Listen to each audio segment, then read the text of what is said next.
Humans think in stories. We are storytelling animals. For centuries, we told stories of gods and kings, of nations and empires. Today, we are being told a new story, a grand narrative for the 21st century. It is called the Great Reset. Proposed by powerful forums, like the World Economic Forum, it is a vision born from crisis. It speaks of stakeholder capitalism, sustainability, and harnessing a fourth industrial revolution. It promises to rebuild our world, to make it fairer, greener, and more efficient.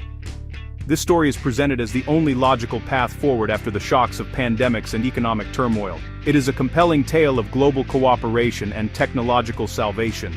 Yet every grand story has its unwritten chapters. It has its shadows and its silences. The Great Reset narrative, for all its noble language, is fundamentally a story of centralization. It imagines a world managed from the top down, where complex problems are solved by global committees and algorithms. It envisions public-private partnerships steering the course of humanity. But what happens to the individual in such a story? What becomes of our autonomy when the systems that govern our lives, our money, our health, our data, are concentrated in fewer and fewer hands? This is the critical question we must ask ourselves as we stand at this crossroads today, on October 15, 2025. History teaches us a crucial lesson. Whenever power has become too concentrated, whether in the hands of a pharaoh, a Caesar, or a 20th century Politburo, the human spirit has sought balance. It has sought freedom. The story of the Great Reset is not the only story we can tell. There is another narrative waiting to be written. It is a story of empowerment, not management. It is a story of resilience, not dependence. It is a story that champions the individual and the community as the primary authors of their own destiny, rather than as passive characters in a pre-written script. This alternative story does not reject progress or technology. Instead, it asks who controls it. It does not dismiss the need for cooperation. It asks on what terms we cooperate. As we approach the year 2030, a symbolic milestone in this global narrative, we are not merely spectators. We are participants. The future is not a destination we arrive at. It is a reality we build with every choice we make. The choice before us is whether to accept the story being handed to us, or to pick up the pen and begin writing our own, one based on decentralized power, personal strength, and collective resilience. Centralization is an ancient human instinct. We see it in the first agricultural settlements that grew into powerful city-states. We see it in the Roman Empire, which built roads and aqueducts to connect and control a vast territory from a single point. This model has advantages. It can be incredibly efficient. Central authorities can mobilize immense resources for grand projects, from building pyramids to sending humans to the moon. In times of crisis, a central command can coordinate a response with speed and scale, as seen with efforts like the G20 stimulus packages or global vaccine distribution platforms. The logic is simple. Big problems require big, coordinated solutions. However, this efficiency often comes at a steep price. The same systems that can distribute aid can also enforce conformity. The same networks that deliver goods can also monitor citizens. The World Economic Forum's initiatives, while often well-intentioned, lean heavily on this model. They speak of global governance, digital identity systems, and data-driven policies. These are powerful tools, but in the hands of a few, they can lead to a world of unprecedented surveillance and control. A world where your access to services, your ability to travel, or even your right to transact could be determined by an algorithm or a distant committee, all in the name of the greater good. The historical record is filled with warnings. The 20th century was, in many ways, a grand experiment in centralized ideologies. Both fascism and communism promised to forge a better world through total state control. They promised efficiency, order, and a utopian future. The reality was catastrophic. These systems crushed individual liberty, stifled innovation, and ultimately proved brittle and unsustainable. While the Great Reset is not a totalitarian ideology, it shares the same underlying assumption that a small group of experts can and should design the future for the many. This is a dangerous assumption. It underestimates the complexity of human societies and the profound value of individual freedom. Today, this centralizing impulse is amplified by technology. Artificial intelligence, the Internet of Things, and big data analytics give planners tools that emperors of the past could only dream of. The potential for a benevolent global management system is greater than ever before, but so is the potential for a frictionless, inescapable form of control. With global emissions rising and economic inequality deepening, the temptation to impose top-down solutions will only grow stronger. It is a seductive whisper, promising order in a chaotic world, but it is a whisper we must learn to question, for it echoes the most perilous mistakes of our past. Faced with the immense gravity of centralization, what is the counterforce? It is not chaos, it is not isolation, it is decentralization. This is not a new idea. It is the principle behind the Internet's original design, a network of networks with no single point of failure.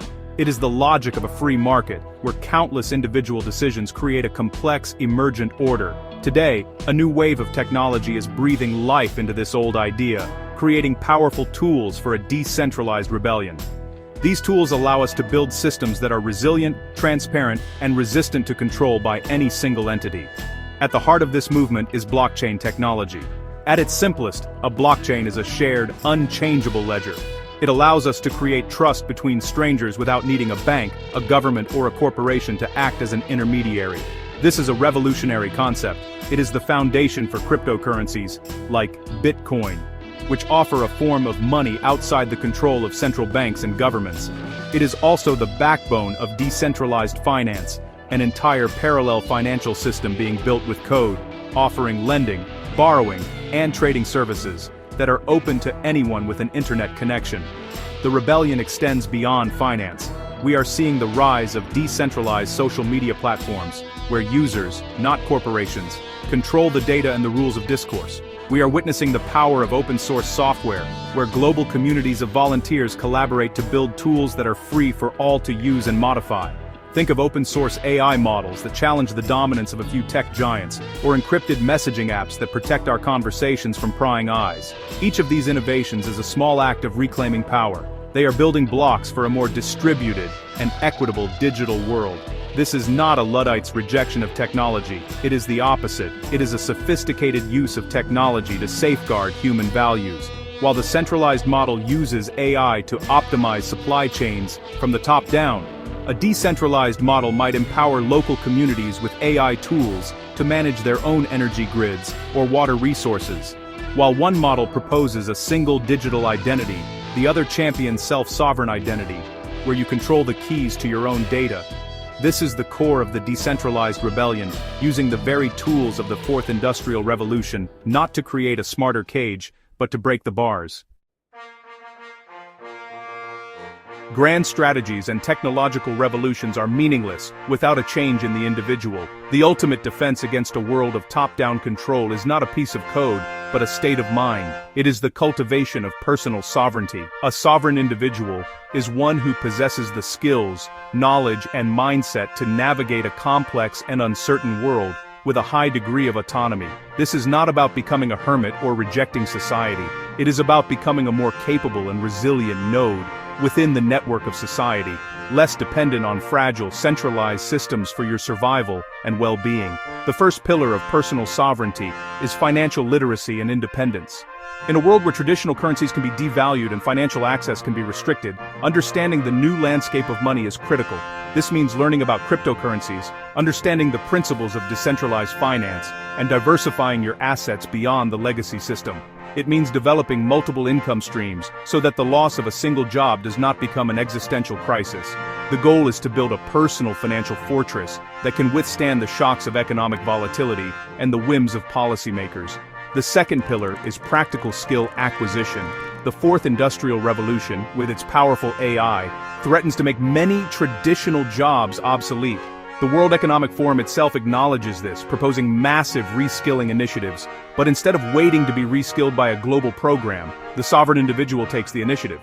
This could mean learning to code, to participate in building the new decentralized infrastructure. It could also mean mastering timeless, practical trades, electrical work, plumbing, food cultivation, or mechanics. A world of smart devices still needs people who can fix them, A world of global supply chains is vulnerable, making local production skills invaluable. The final pillar is intellectual and psychological resilience. This is the ability to think critically, to discern signal from noise in an age of information warfare. It means cultivating a mindset that is adaptable, anti-fragile, and solution-oriented.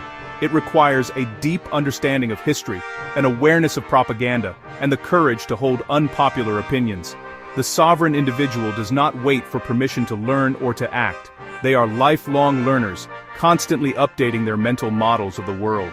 They understand that their greatest asset is not what they own, but what they know and who they are.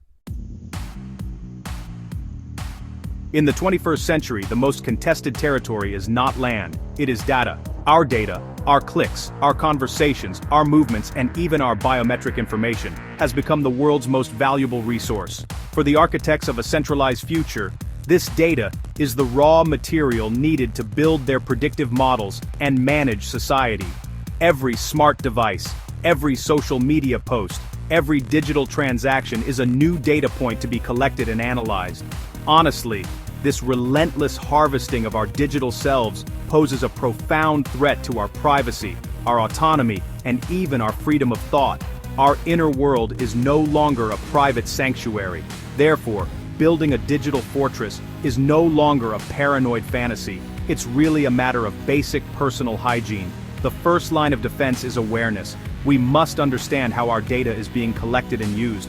We need to read the terms of service, question the permissions we grant to apps, and recognize that those free online services are actually paid for with our personal information. This awareness, allows us to make conscious choices about the digital tools we use and the information we share. It's the shift from being a passive data source to becoming an active guardian of our own digital identity. The next layer of the fortress involves using tools designed for privacy. This means choosing encrypted messaging services that make our conversations unreadable to third parties. It means using virtual private networks, or VPNs, to mask our online activity from internet service providers and data brokers. It also involves exploring privacy-focused browsers and search engines that do not track our every query. For the more technically inclined, it might mean running your own personal server or using operating systems designed for maximum security. These are the digital equivalents of drawing the curtains on your window. They're just simple acts of reclaiming a private space. Ultimately, the strongest defense is data sovereignty. This is the radical idea that you, and only you, should have ultimate control over your personal data. Emerging technologies, often built on blockchain principles, are making this possible through concepts like self-sovereign identity. Instead of your identity being held by a government or a corporation, you hold the cryptographic keys to it. You can then grant temporary, verifiable access to specific pieces of your data without surrendering ownership of the whole. This is the endgame of digital defense. Not just hiding our data, but fundamentally changing our relationship with it, transforming it from a liability into a sovereign asset. While the sovereign individual is the foundational unit of resilience, true strength is found in community. An individual, no matter how skilled or prepared, is an island. A community is a fortress. The globalized, centralized model has weakened our local ties. We rely on complex, fragile supply chains that stretch across oceans for our food and energy. We look to distant governments for solutions. The pandemic and subsequent geopolitical shocks have revealed just how vulnerable this model is. A single ship stuck in a canal or a conflict in a distant land can cause shelves to go empty thousands of miles away. The answer is to rebuild our local citadels. This begins with food. For millennia, humans sourced their food from their immediate surroundings. The modern supermarket is a historical anomaly. Fostering community resilience means relocalizing our food production. This can take many forms: supporting local farmers' markets, participating in community-supported agriculture programs, or even starting community gardens in urban spaces. Learning the skills of growing, preserving, and storing food is not a nostalgic hobby. It is a critical strategy for reducing dependence on a volatile global system. A community that can feed itself is a community that cannot be easily controlled. This principle extends beyond food to all essential needs. Resilient communities build their own systems. This could mean forming a local energy cooperative to install solar panels on neighborhood roofs, creating a shared pool of tools and skills, or establishing mutual aid networks that provide support to members in times of need outside of official channels. These networks run on a currency older than money trust. They are built through face-to-face interaction, shared work, and a genuine sense of belonging. They are the social fabric that catches us when formal systems fail. These community citadels also serve as centers for learning and cultural preservation. They are places where practical skills are passed from one person to another, where an electrician can teach a neighbor how to wire a switch, or an elder can teach younger generations how to preserve a harvest. They are hubs for local governance, where people can practice direct democracy and make decisions about their immediate environment. In an age of global narratives and digital alienation, these small, tangible circles of trust and cooperation are not a step backward. They are the essential foundation for a truly empowered and resilient human future. Money is a story. It is a collective belief system. For most of history, we believed in the story of gold and silver. For the last century, we have believed in the story of government-issued fiat currency, backed by nothing but the full faith and credit of the state. This centralized model gives governments immense power. The power to print money, to create inflation, and to control the flow of value. The Great Reset narrative relies heavily on the continuation of this system, potentially evolving it into central bank digital currencies, which could offer an unprecedented level of surveillance and control over every single transaction. To beat this vision, we must embrace a new story of value. We must diversify the very meaning of money. The most obvious alternative is the world of cryptocurrencies. Bitcoin, for example, represents a return to a hard money principle, but in a digital form. Its supply is mathematically fixed and predictable, making it resistant to the kind of inflation that erodes the value of fiat currencies. It operates on a decentralized network, meaning no single entity can stop a transaction or freeze an account. To engage with cryptocurrencies is to participate in a global experiment to separate money from the state. However, reimagining value goes far beyond just digital currencies. It requires us to rediscover older, more fundamental forms of exchange. This includes the revitalization of local currencies, which keep value circulating within a community rather than being extracted by distant corporations. It also means building modern, efficient barter and trade networks. In a resilient community, a plumber's skills are a form of currency. A gardener's produce is a form of currency. A teacher's knowledge is a form of currency. Technology can help here, creating platforms that allow people to easily trade their skills and goods without relying on official money. The ultimate currency in any system, centralized or decentralized, is trust. Centralized systems try to institutionalize trust through regulations, courts, and police. Decentralized systems build trust through transparent code and shared ledgers. But the most powerful form of trust is relational. It is the trust built between individuals within a community. When you have strong local networks, the formal economy becomes less critical. You can rely on reputation and mutual support. By building systems based on different forms of value, from hard-coded digital assets to the simple trust between neighbors, we create a more robust and anti-fragile economic ecosystem.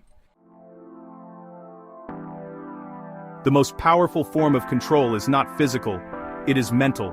The most important battles are not fought on a battlefield, they are fought in the minds of billions of people. The Great Reset is, above all, a narrative, a story about the future that seeks to become a self-fulfilling prophecy. It is promoted through influential global forums, academic institutions, and media outlets. It frames its proposals as inevitable, scientific, and morally necessary. To challenge this, we must not only build alternative systems, but also create and spread a powerful cultural counter-narrative. This counter-narrative must champion the core values of freedom, individual sovereignty, and community resilience. It cannot be a simple story of opposition. It must be a positive, inspiring vision of a future that people want to build. This story is told through many voices. It is told by independent journalists, podcasters, and filmmakers who provide perspectives outside the mainstream consensus. They are the new town criers, using decentralized platforms to question official narratives and explore alternative solutions. Supporting and participating in this independent media ecosystem is a vital act of cultural resistance. Art and culture are the soul of this counter-narrative. A political speech can be forgotten, but a powerful song, a moving story, or a striking image can embed itself deep within our collective consciousness. We need artists, musicians, and writers to explore themes of autonomy, to celebrate the figure of the free thinker, to depict the beauty of resilient communities, and to warn of the dangers of a sanitized, overmanaged world. Culture is what gives a movement its heart. It transforms abstract principles into felt experiences and builds the emotional foundation for change. Ultimately, education is the most sustainable way to win the war of ideas. This does not mean simply reforming school curricula. It means fostering a culture of critical thinking and self-directed learning in our homes and communities. It means teaching our children history so they can recognize old patterns of power in new disguises. It means encouraging them to question authority, to experiment, and to think for themselves. A population that is intellectually sovereign cannot be easily led. By building a rich cultural and intellectual tradition based on freedom, we are not just resisting a single agenda, we are inoculating future generations against any and all attempts to impose a single, centralized story upon the rich complexity of humankind. As we look toward 2030, it is easy to feel small against the backdrop of immense global forces. We hear of multi-trillion-dollar initiatives, global accords, and technological revolutions that seem far beyond our control. The narrative of the Great Reset can feel like an unstoppable tide of history. Yet, history is not a tide. It is a river, carved by the countless choices of individual human beings. The future is not set, it is a landscape of possibilities, and the path we take will be determined by the actions we choose today, not by the plans made in Davos. The challenges are real. The allure of centralized solutions in a time of crisis is powerful. Building decentralized alternatives requires effort, learning, and a willingness to take on personal responsibility. It is often easier to be managed than to be free. The path of empowerment is not the path of least resistance. It demands that we become more skilled, more knowledgeable, and more engaged than ever before. It requires us to move from being passive consumers to active producers, from being subjects of a system to architects of our own lives. This transformation is the central challenge and opportunity of our time. The opportunities, however, are just as profound as the challenges. For the first time in history, we have the technological tools to build truly decentralized systems for communication, finance, and governance on a global scale. We have access to the sum of human knowledge at our fingertips. We have the ability to connect with like-minded individuals across the planet to collaborate on building a different future. The tools for our own empowerment are waiting for us. The question is whether we will have the courage and the vision to pick them up and use them effectively. The year 2030 will arrive. What it looks like is not a matter of prediction, but of choice.